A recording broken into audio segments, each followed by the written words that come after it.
Viral সেই শাকিল আর হাঁসের মাংস খেতে চলে গেলাম 300 feet. So hi everyone, welcome to my new vlog. হাঁসের মাংস মোটামুটি অনেক জায়গায় ট্রাই করা হয়েছে, বাট 300 ফিটে আমার কখনোই হাঁসের মাংস ট্রাই করা হয় নাই। তো ভাবলাম যে ফার্স্ট টাইম যেহেতু ট্রাই করব, শাকিল আর পিঠাঘর থেকেই ট্রাই করা যাক।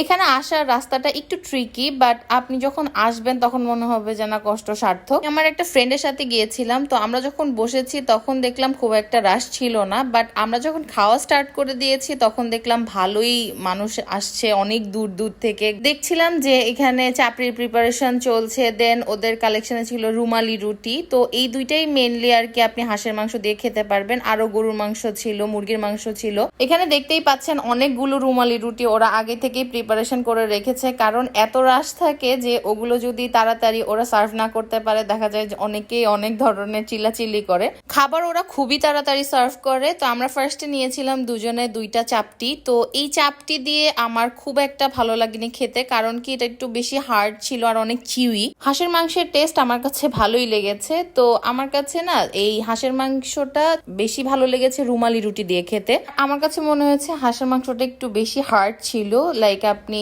ইজিলি ছিটতে পারতেছেন না, এই টাইপের সিচুয়েশন। এমনিতেই তো হাঁসের মাংস হার্ড হয়, তো আমরা যেহেতু বাসায় যখন রান্না করি তখন দেখা যায় আরেকটু নরম করে রান্না করি, এখানে একটু তার চেয়ে বেশি শক্ত। এটা হওয়াটা স্বাভাবিক। আমাদের টোটাল বিল এসেছিল 850 টাকা দুজনের। ক্যাশে টাকা দিতে এসে দেখলাম মেয়েটা ভালোই সিক, বলতেছে আপু আমি আজকে আর ভিডিও করব না। তোর পারমিশন নিয়ে এইটুকু ক্লিপ নিয়েছিলাম আমি। ওদের দোকানের ঠিক অপোজিটেই দেখলাম মহারাজা সুইটস, তো ওখানে ঢুকে গেলাম। এটা দেখলাম ফেসবুকে খুবই হাইপ চলছে, তো এদের মিষ্টিটা একটু ট্রাই করার আমার ইচ্ছা ছিল। এখানে একটা সুবিধার ব্যাপার কি আপনি এরকম সিঙ্গেল মিষ্টি ট্রাই করতে পারবেন আপনার ইচ্ছা মতো। আমি নিয়েছিলাম হলো রোল সন্দেশ, ওটার প্রাইস পড়েছিল 120 টাকা না জানি 30 টাকা এই টাইপেরই। এখানে খুব একটা বড় স্টোর না ওদের, ছোট্ট স্টোরের ভিতরে ভালোই ক্রাউড ছিল। দেখলাম মানুষ অনেক আদার্স ফুড ট্রাই করছিল। রোল সন্দেশটার টেস্ট খুবই ভালো ছিল, আমার কাছে খুব ভালো লেগেছে। কেউ 300 ফিটে আসলে মাস্ট ট্রাই করে দেখতে পারেন ওদের মিষ্টি। তো এরপরে 1 কাপ মালাই চা নিয়ে সুন্দর করে ওয়েদার এনজয় করতে করতে বাসায় চলে এসেছিলাম।